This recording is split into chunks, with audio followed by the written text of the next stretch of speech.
Speaking in public can be terrifying. Mike Acker gives us a format to follow called Speak with Confidence, the name of his new book. Let's listen to what he advises. Welcome to the Excellent Executive Coaching Podcast. I'm your host, Dr. Katrina Berus, and today we have Mike Acker. Mike, welcome. Thank you so much. I'm looking forward to talking with you, to talking to your audience. Oh, wonderful. So you've written a book called Speak with Confidence. Tell us about this book. What made you write it, and what's the content? Yeah, absolutely. So for years, I've been coaching people on the side, and then eventually this became my full-time thing. So I've been doing this for the last 4 years. As I walk people through to speak with confidence, I developed a framework that's very unique from what a lot of other people do. A lot of other people focus on skills and just maybe some of the stuff that they say, and they blend that in together. But really what I've done is separate out 3 different sources of confidence. So if you think about sitting on a stool or standing on a stool, you don't just want one leg because you'll slide off. You don't want just 2 legs because then you wobble. But if you have 3 sources of strength, if you have 3 legs on that stool, you can stand strong and confident. Likewise, for communication, to be a powerful communicator, to be a great communicator, to be a communicator that feels confident, that feels like you are getting your point across, there are 3 sources of confidence. And that's what the book's about. So the 3 sources are, I'll start with the last one, skills. So that's the part 3 of the book. And that goes through different skills like your vocal variety, like your ability to pause, your ability to be clear in the way that you're talking, how you're coming across non-verbally. So it's all of those ways that you are heard. It's the how of speaking. And there's so many books that talk about that. So many books that talk about do this, do that. And those are great things to do. And that's the 3rd part of the book. It's the 3rd source of confidence. The 2nd source of confidence that my book talks about and Speak with Confidence is how you organize your messaging. So what that means is what you're saying. There's also books on this. And the 2nd book I ever wrote was called Right to Speak. In other words, how do you message? How do you message when you have time to prepare a message? But messaging is more than just how you write a speech. It's also how you answer when you're put on the spot, like in a conversation like this. And then the 3rd source, and really it's the first source, is your identity. It's who you are. Who you are is crucial to what you say and how you say it. We absolutely are part of our message. In fact, we are our message. It's why they don't just say, bring in a PowerPoint and you email it over. No, you walk people through it because you are crucial to what is being said. So those are the 3 sources of confidence and communication. That's what the book does. It takes people through their identity as a speaker, their messaging as a speaker, and then their skills as a speaker. So that's wonderful. It's super clear and structured. But now go in more depth about the identity. How does the identity affect you as a speaker? Yeah, absolutely. So we were talking a little bit beforehand about the 2 different weights that a person carries when they get up in front of people. So let me use that analogy to really explain identity. So every time that you get up in front of people, there's 2 different weights that you carry. So right now I'm talking to you, I'm talking to your audience, and I have 2 weights. I have the weight of content and I have the weight of personhood. I have the weight of identity. Now the weight of content is what am I saying? Now I've said what I'm saying here 1,000 times, but if you ask me to talk about a new topic that I'm exploring, maybe I don't have that one as dialed in. So I have a weight of content. So if you imagine doing front lateral raises, that's where you put 2 weights in your hand. The further your hands are from your body, the heavier it's going to be. The gravitational torque is going to increase. So imagine you, as you're driving your car, you listen to this wherever you're listening, taking a walk. Imagine you have 2 weights. You have one in your right hand, one in your left hand, and you carry those away from your body. So I'm doing this right now, even as I'm talking and walking through this. So on my right hand, I have the weight of content. That's what I know. Now, if I don't know really well what I'm saying, if I don't really understand the way that I'm going through my content, if I don't really understand the implications and how to organize it, it gets heavy and I get shaky and I get nervous. But if I clearly understand my structure, I clearly understand my content. I have it organized for me and I have it for you. Then it's like carrying that weight close to your chest. A 10-pound weight held away from your chest, far out in front of you, weighs a ton. But carrying that same 10-pound weight close to your chest weighs nothing. So Now, we all really, get really that. Yeah, it getting makes to know sense. your content, structuring it, being at ease talking about it. Any other elements about content that is essential? So that's huge. Really, it's that structure of how you have it structured for you and understanding it for them, and then disciplining yourself to follow that structure. So that's the weight of content. But that identity portion is a separate weight. So just like you have the weight of content, which we get, there's a weight of identity, there's a weight of personhood. So if I'm trying to be like someone else, maybe I listened to the podcast before and I heard a guy talk and I'm like, man, that guy just sounds amazing. I want to be like him. The moment I do that, then I'm carrying that weight of personhood, the weight of identity further away from me. And what I found as I work with a lot of clients, mid to high level professionals around the world, is often there's a way that they think they should act in certain environments. Now, I'm not talking about just maybe a little bit different clothes or maybe not saying a certain word here and a certain word there. Those are hats that we put on. But we're talking about different persons. One client said, I need to be calm, cool, and collected. I said, well, what are you like? She says, I'm vivacious, I'm energetic, I'm passionate. So she was trying to do a different style and be someone else when she was on stage. So that's a weight of identity that she is not meant to carry. But the closer you are to being a great version of yourself instead of a poor imitation of someone else, the stronger you will be and the less weight, external weight, you will carry. That's so being authentic to who you are and the way you communicate. Absolutely. And bringing yourself into it. If you think about some of the best communicators that we love, we look at people who we go, man, I like that they are themselves. It feels like they're very genuine. It feels like they're very true. And they're trying to be a good version of yourself. So this is not an excuse to be like, well, that's just who I am. I just use a lot of fillers. I just say all the time. That's just who I am.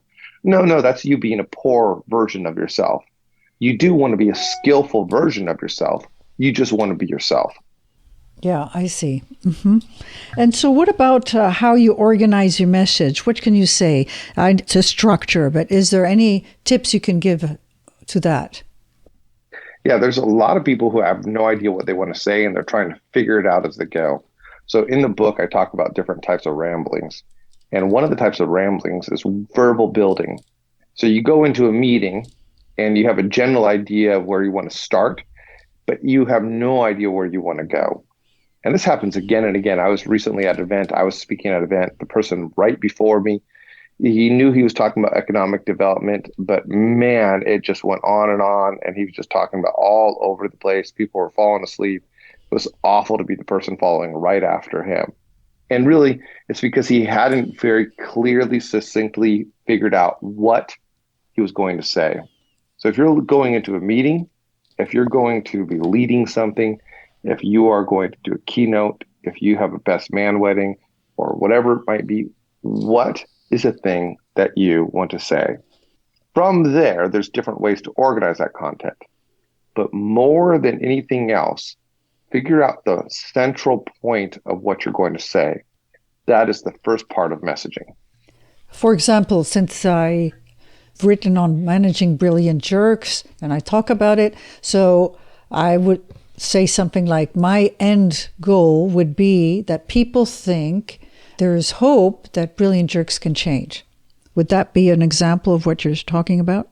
Exactly. And the same way that I write books, and I've written several books, and when I came up with Speak with Confidence, the idea was, here's 3 sources of confidence that together build great confidence in communication. So there's the central idea, there's the central point, there's the thesis statement. When I did a TEDx talk, it was the same idea. I said, virtual communication can be life-giving instead of life-draining when you put in some simple extra energy and some simple techniques. So there's a central idea. You had one there. I have a couple examples there. But same with the speech. Yeah, I want to reflect, honor, and encourage. That might be something for a best man speech or something. And so once you have that, you build your rest of your outline, you build your points and your slides and everything around that. What often happens is people try to find what they're trying to say as they speak, or as they're going through a PowerPoint slide deck. They have 50 different slides and they're hoping that somebody picks up something. A very good point, and I agree with you for sure.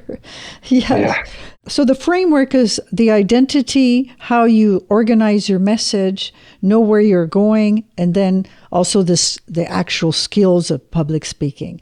So what else do you talk about in your book? In the book, that is the three concepts. And so what I do then is I give different messaging systems for people. In other words, I want to then not only say, hey, you need to message better, but here's how you can message better. So here's how you can create a general speech. Here's how you can create an answer when you're put on the spot in a panel. Here's how you can do that. So the first part of identity is really walking through obstacles to a strong identity. It's walking through how to overcome imposter syndrome. It's walking through. So a lot of those things that people really ask a lot about, they don't know how to do it. I walk them through those identity pieces. And then in the skills, I walk through how can you get better? So there's a whole bunch of skills in there. Think about soccer. If you were to play soccer and you want to feel really good in your soccer playing, you want to know some general skills like how to pass, how to dribble, how to kick a like a really long ball, how to guard. Those are different skills. And as you learn those skills, you feel more confident because you feel like you know what you're doing. Same with speaking. If you can learn more skills, then you will feel more confident with your, in this case, not playing, but in this case, performing.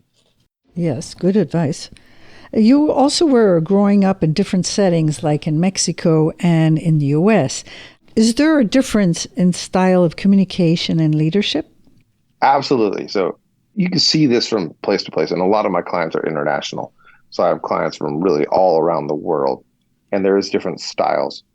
I think the thing that I really found out in just growing up in a different culture was one, empathy, and the other one was inclusion. And so really learning how to put myself in the shoes of someone else, and then also how to feel what they are feeling, and then how to bring them in. And those are some core concepts that have been crucial to me. It also was a huge part of me discovering my identity, because I thought I knew who I was. Well, I was discovering who I was and everything. I was a pretty serious kid.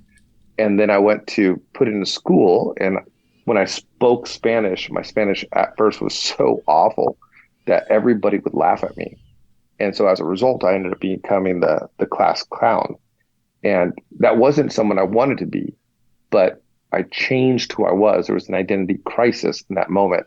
And I changed who I was. Instead of holding on to who I really was, I changed who I was so that I could make sense of what they were saying of me. Yeah. So that was a huge part of me finding out more about myself. And eventually I came to a spot where I merged some of the things I learned in this new identity and then really made peace with who I was. And after being there for several years, was able to be myself in that culture. So explain a little bit more about the process. So here you are, you're Mexican and American, or you're completely American? Completely American. So my dad comes home. My dad comes home when I'm 10 years old. We're all having dinner. We're around the little round table in our kitchen, not a formal dinner. We're probably eating some meatloaf or lasagna. We're having dinner. My dad sits down, coming home from the law office, and says, I quit my job. We're moving to Mexico. So it was a sudden change. I was finishing up fourth grade, and we go down there in my fifth grade year, and instantly I felt completely like I did not belong. So if you've ever been in one of those environments like you didn't belong, I'd finally overcome a speech impediment, finally was doing well in my school in the United States, and here I am in a brand new environment.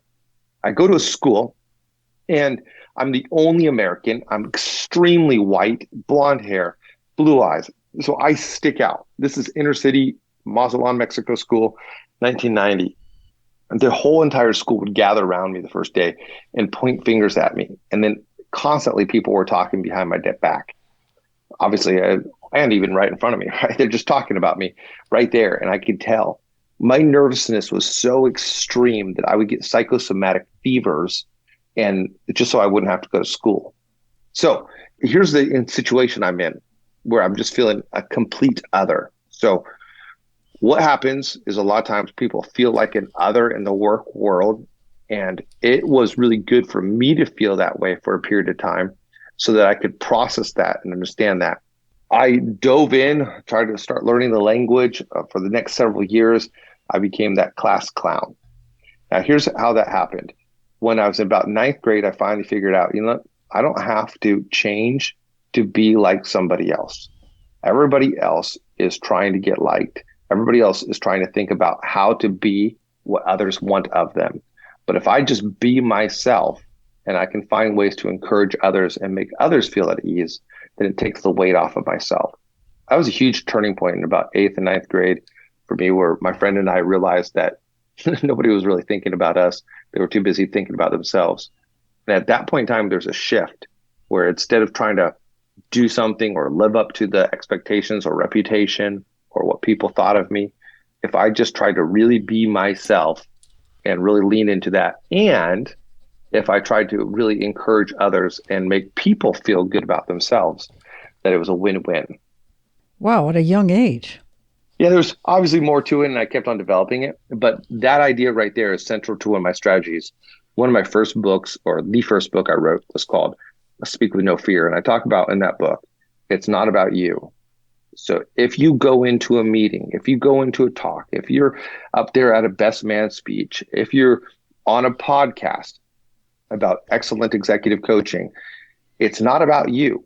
Nobody tuned into the episode to go, let me encourage Mike and help Mike feel better about himself, or to make Dr. Katrina feel better about herself. Maybe a family member did.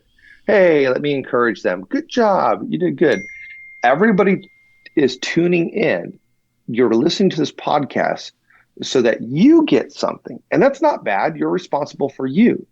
Sure, you want everybody to do a good job. But ultimately, people are concerned about themselves. So if when we are the person with the microphone, when we are the person on stage, if we are the one where the focus is, in a sense, on us, if we use that spotlight to then help others, it takes a lot of pressure off.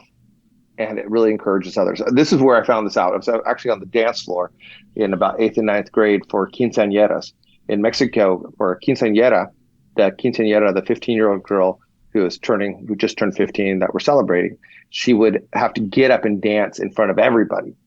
And first you start with your dad, and then grandfather, and then other family members. But then the DJ turns around and says, and now friends are going to come out there and dance. So every teenage girl is terrified that she's going to be up there just dancing with, her brother forever, because none of her friends are going to come up. And my friend and I realized this, that it didn't matter really if we could just go and help her. It would just, one, be fun. They didn't really care if we were good dancers or not. They just wanted to have someone to dance with. So when we realized that people weren't thinking about us because they were too busy thinking about themselves, we started getting invited to every single quinceañera, and we went to something like 30 weekends straight. Wow. Because you invited people? You invited the girls to dance and make them feel comfortable and all that? Is that it? Yeah. We would go up there and dance. And so they'd say, and now it's open to friends. And my friend and I would try to we'd be competitive with each other and try to be the first one out there to dance with her. And we started getting invites to parties that we had no idea who they were, because they just wanted someone to dance with them. They didn't want a negative tension. They didn't want people to go, oh my gosh, no one's dancing with them.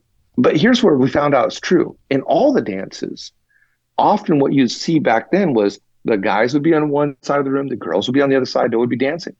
And everybody's thinking, what are they thinking about? What are they thinking about me? What are they thinking about me? But no one's thinking about you because they're too busy thinking about themselves.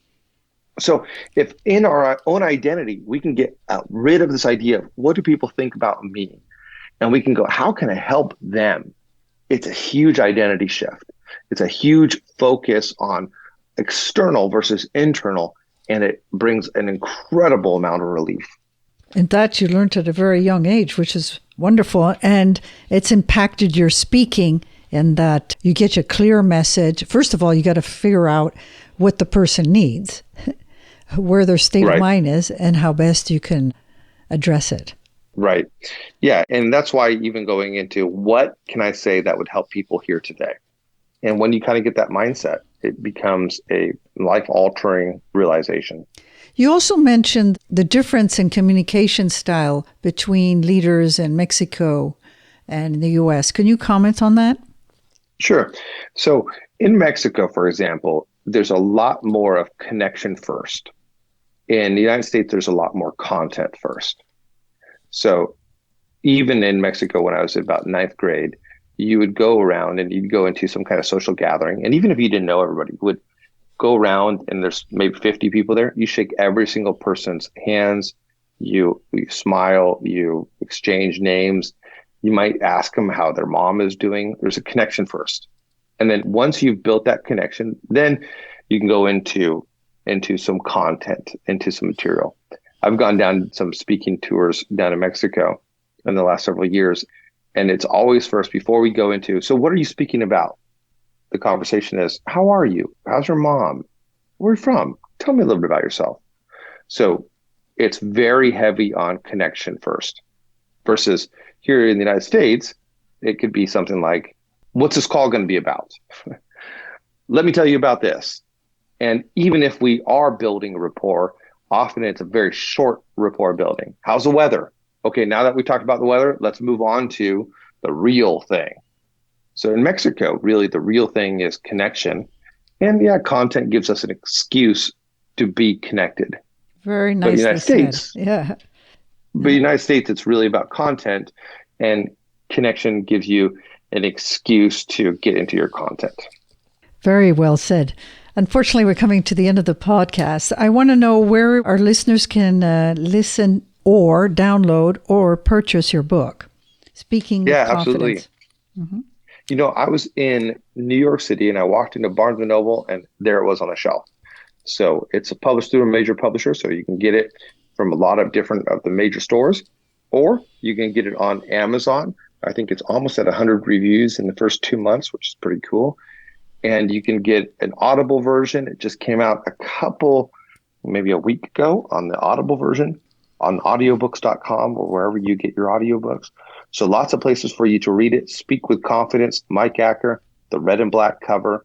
Would love for you to dive into the 3 parts of confidence and communication. Thank you very, very much. Absolutely. Thank you. Thank you for listening to the Excellent Executive Coaching Podcast. You can subscribe to all future podcasts at excellentexecutivecoaching.com. Join us each Wednesday to learn more about the latest trends in leadership techniques and bring your coaching to the next level. To learn more about Dr. Burris's CEO Mastermind, use the contact form at excellentexecutivecoaching.com.